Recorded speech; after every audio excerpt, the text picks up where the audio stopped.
Welcome to the second trial experimental episode of the Boring On Walking the Talk in Security podcast. I'm the same host as last time, James Bohr. This is same guest as last time, Chris Bohr. Hi. And this time we're going to be talking about a topic that's come up in discussions quite a lot recently at various conferences I've spoken at on supply chain security and trust. Yeah, not just in conferences. I think everybody's talking about it at the moment, aren't they? So if you've got supplier relationships set up, and I can give you an anecdote on this from our own family business, because years ago we had a supplier who we'd worked with quite a lot for a software package, and we weren't the sole supplier, and they changed that supply chain to introduce an intermediary. When the intermediary was also someone we'd worked with and trusted. We weren't that happy about it, but there was a question of the discounts that were afforded and whether we should be given a discount by the new intermediary. And I was told that we couldn't because they did not receive discount from the original supplier. It's complicated, I know. But when we opened the first package that came to us, we found an invoice which showed that they'd lied. Now, the interesting thing in this is that we depended on them for a large part of our income. They depended on us for most of their UK sales. But I made the decision that we would never deal with them again, ever. And we stuck to that and took a financial hit for it. And the interesting thing, I think, is that if you have a problem in your supply chain, you're building a relationship that's supposed to be a relationship of trust that lasts. If that trust is breached, if there's a betrayal, it may not be the most sensible response to completely walk away from it. But we're people, we're human beings, and we did. And I'm just interested in what your thoughts on that are, because you now run the family business. If you feel that one of your suppliers is untrustworthy, do you go with the human response of, I'm walking away from this and I'm taking all the damage that comes from it? Or is there a more mature response that would be better and more pragmatic? So it's a difficult one, because one of the things about security that people often miss is it's sort of based on trust, but actually security controls are about controlling the lack of trust. So they are about what you do when you can't trust, how you maintain a relationship, how you maintain a supply chain, when you can't simply take the parties involved at their word. You have to audit, you have to do your due diligence, you have to check, you have to monitor things, which increases expense, does all sorts of other things, and they can always lie to you through that. We've had that plenty of times with due diligence checks. We've seen people filling in false reports. We've seen most of the major audit companies across the world fined on a regular basis for ethical breaches. So we know that in the absence of trust, things go very wrong, quite dramatically. So part of that is to establish the trust in the first place. Now, when we first started dealing with companies in Japan, it was pointed out to me very carefully that the first few meetings with Japanese potential colleagues would seem to go nowhere. He'd talk about inconsequential things. Well, not inconsequential things, how is your wife? How is your children? Where did you go on holiday? All sorts of small talk. And you would do that for like 3 meetings, and then suddenly, bang, you'd begin to business. And it was explained to me that those people were seeing if they trusted you first. Now, I also worked with Americans, and they're topical at the moment because my experience with them is that they would quite often, well, always in every case I worked with them, they would just go in like a bull in a china shop. What are our outcomes from this meeting? What are we going to agree on? What are our red lines? And this was like the first approach, and that wasn't building trust. That was, I suppose it was like ignoring it. And I enjoyed the Japanese style because it seemed like an older-fashioned English style, where you would know people and who they were and meet with them socially to some extent, and so you felt you could do business with them. But we weren't very formal about it. Yeah, so there's flaws in that because I can be completely misled because I like somebody and get on well with them. That's the old boy network, and it doesn't work. So we need something much more formal than that, don't we? Supply chain management, due diligence, actually verifying, and checks and balances and consequences, I suppose. Yeah, so that is the whole supply chain security. It's this mix of the informal, getting to know someone, can you trust them to keep their word? And, well, I can't trust them that far. And really, that applies when you're doing personnel security or anything else, not just cyber or technological. But it is a really difficult problem to solve. I mean, running a family business, we've got a fairly strong and reliable presumption that, we can trust each other to have our general best interests at heart, not to try to screw each other over. But you look at some family businesses and you see it's completely different. With infighting, there's a popular series called Succession, which is based on a certain media empire and the controversies there. And it is just really difficult to deal with. The thing is, Dave, let's go back to your first example, where you were talking about that example of a supplier who clearly breached trust, and you then decided, no, we're severing all contact. Here's an important thing. When you have a link in the chain who has shown that they are unreliable, that they are actively malicious or actively self-interested, and their interests do not align with yours, at that point, severing links is often the best thing to do, because you will always be doubting them from then on. And the amount of checks you have to do to be certain are ridiculous. You've got diminishing returns. You can constantly put more security in, but you will rapidly run out of time and effort and money before you establish, I can really trust you. All due diligence is about, am I reasonably sure? The moment someone's gone, you cannot be sure of me, due diligence is meaningless. You know that they will lie. You know that they will cheat. You know that they will deceive you. And that breaks the whole model. And so I've been involved quite a lot in due diligence on the technical side, where essentially you're brought in to judge on the viability of a technology. And it's usually in like a startup phase, so that there's investors coming on board and they want to know if their investment is actually valid.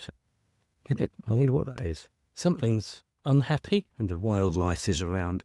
And I've always found that quite interesting, because inevitably that is also based on trust, usually for someone like me. So it's like the investor is saying to me, do I trust you? How can I trust you to be the trustworthy link? And it's like a sort of endless chain, isn't it? Which brings me to a question which isn't directly related, and I think I know the answer to this, and that is things like the blockchain. So a chain of trust is, I trust you and I've built that, and then there's a whole line of these things which we probably audited informally or formally. But blockchain isn't quite like that, is it? No, and when I was helping to build the curriculum for Capslog, one of the things I really wanted to get in there, which was in the early curriculum, was about the different trust architectures you can have. So there's Web of Trust, which is very much word of mouth, old boys network. I trust them because you trust them and I trust you. There's the more hierarchical model, which is I trust them because the big boss says to. Yes. Or because the big boss says to trust this big boss here and that big boss says to. And then there's things like blockchain, which is, it's an interesting one, because something like the blockchain, you trust them because the general consensus of the people who own the infrastructure or own the assets that are recorded by that blockchain and that process it have agreed that that's what happened. Because really, it is this whole idea of public ledger. So it's a public audit record of what happened, what transactions happened, who owns an asset or which address owns an asset. So audit trails are one of my favourite things. It's like from my metrology career, if there isn't an audit trail, it's not a measurement. So that's where I'm calibrating. I've got an instrument. I want to know when it was calibrated, who by, what equipment it was calibrated against, and I want that recorded all the way back. So for example, if it's measuring distance, one of the things I built was called a Distinvar, very accurate measurement of a half meter using a platinum iridium cable, and that was calibrated against a standard meter rule that was kept in temperature controlled conditions, and that was calibrated each year by being transported then back to Paris to be checked against theirs. And that was the process that was gone through, but there was also a trail. So you needed to have that all recorded. And now we've moved into a more regulated environment where we audit things like your supplier trail, don't we? You don't just accept it from the basis of Chris says he's a good guy. If you want to go back and say, well, how was this done? What was this done? But in a way, not many of those things are to do with trust, are they? They're to do with being able to prove that you actually implement processes and procedures. And I don't necessarily trust. Well, they're an alternative to trust. If I actually trusted you, if I felt I could trust you fully, then I don't necessarily need to do those things to the same degree. Now, it doesn't mean because I'm doing them, I don't trust you, but it does mean I don't need to. So there is a balance between the two. There is still trust involved, but it reduces the level, and that's particularly useful when you don't know all of the parties involved. But having said that, with this audit trail, yes, in theory, we audit suppliers. In theory, we do all of these checks, all of these compliances, we look at regulations. Yes. In practice, we know that that doesn't happen or isn't effective. We know that these are often deceived, that they are often fooled, ignored. I've known people who will quite happily lie on a security due diligence questionnaire. I've been put in a position before where I ended up leaving a job because my choices were either leave or lie on a PCI DSS compliance questionnaire, a self-assessment one. And I'm sure that whoever came along to replace me did lie on it. Yes. But it's one of those things where there's a limit to what you can do. And when you're trying to replace fundamental trust with these things, that gets extremely dangerous. Yes, and I feel it's difficult because I suspect it's an impossible problem because at the end of it are eventually people, and you have to be able to trust individuals. You can't trust a company, you have to trust an actual person. That might sound a bit old-fashioned perhaps, but it has to go back to somewhere where you've established it and convinced yourself of it. I'm not quite sure how it can be proven. You could look at a track record. So, if you have a supplier or an RI who then betrays you, for example, someone's critical to your supply chain, they're providing you with critical manufacturing equipment, and then, for some reason, they decline to service that, or to allow you spare parts, or to...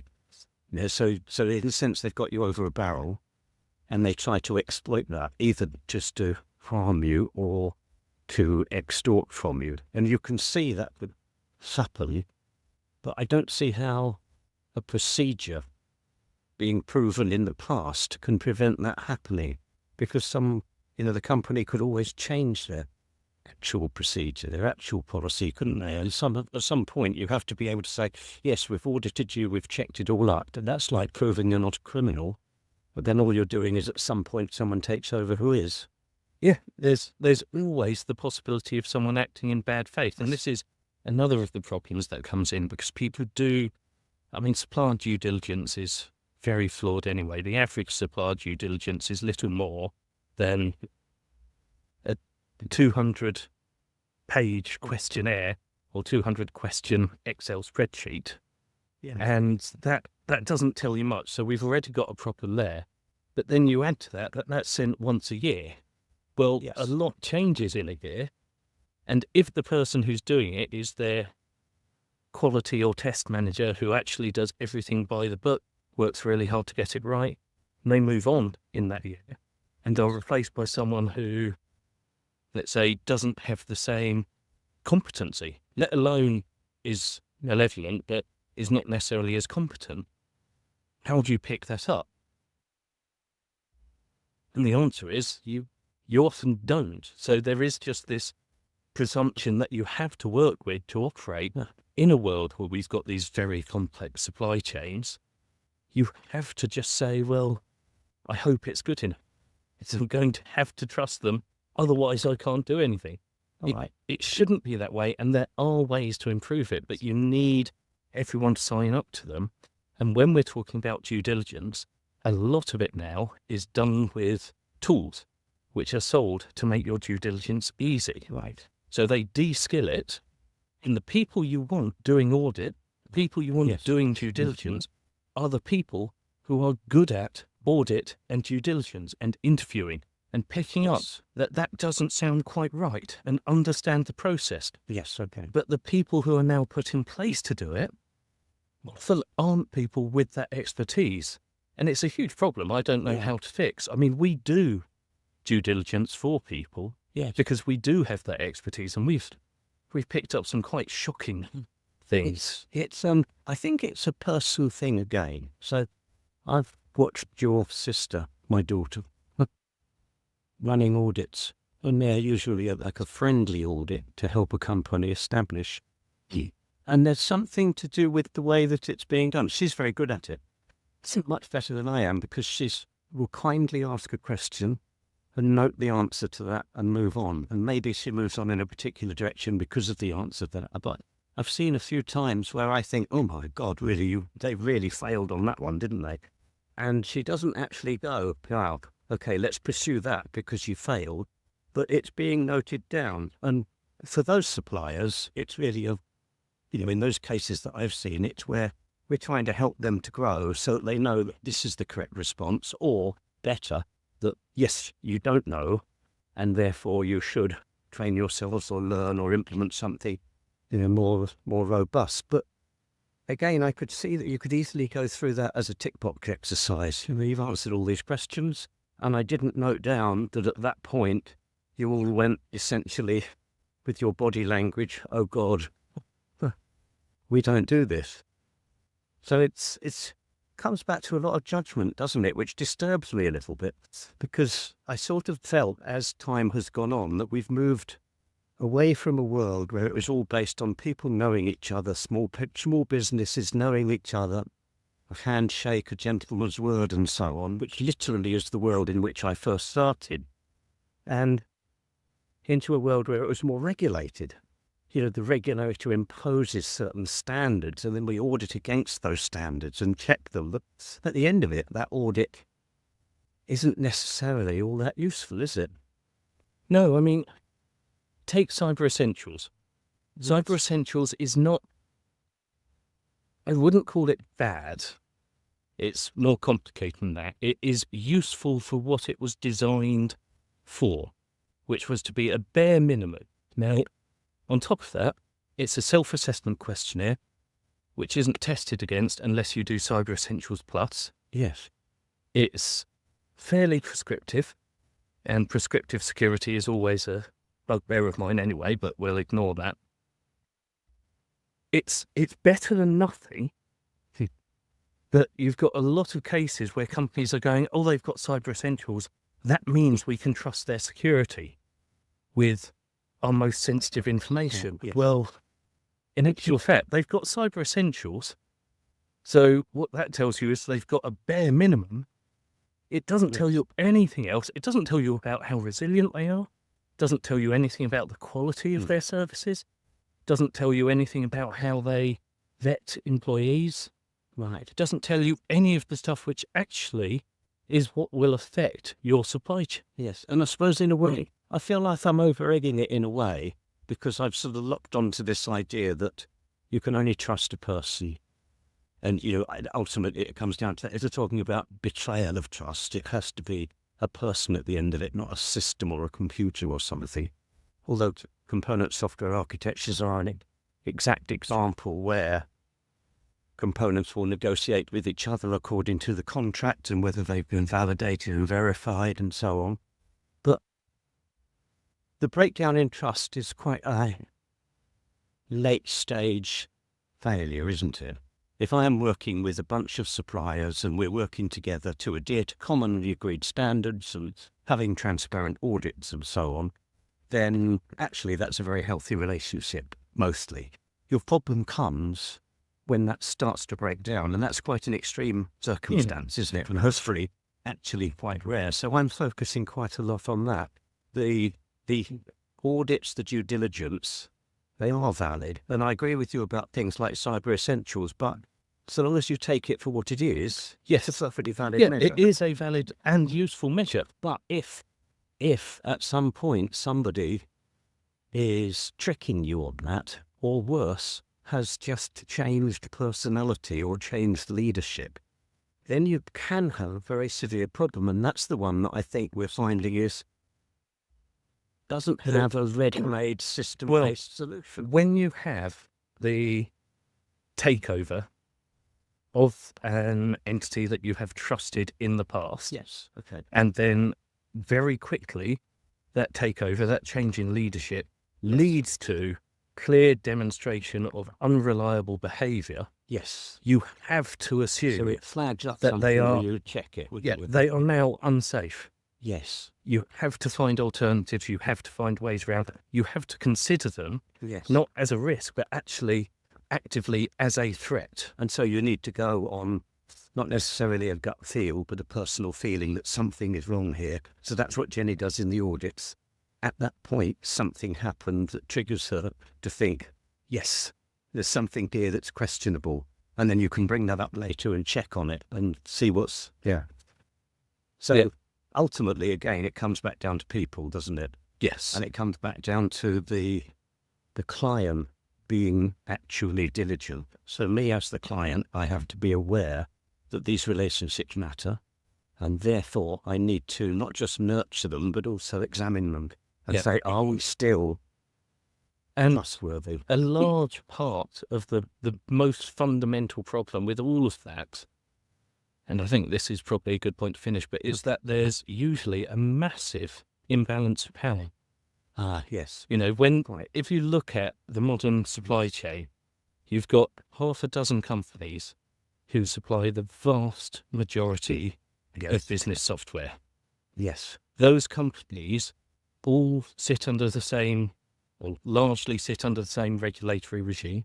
Yes. Those companies have been demonstrated to have as their primary interest maximizing shareholder value. Yes. And if one of your suppliers is most interested in maximizing shareholder value, they are not the optimum supplier for you. Yeah. So there's a fundamental problem, and it is to do with the way the whole technology ecosystem has built up. And I don't think it's easily solved or even solvable without some fairly radical changes. Yes. Well, so thank God this doesn't apply in international politics. Otherwise, we'd really be in trouble, wouldn't we? I think that's a good note to end it on.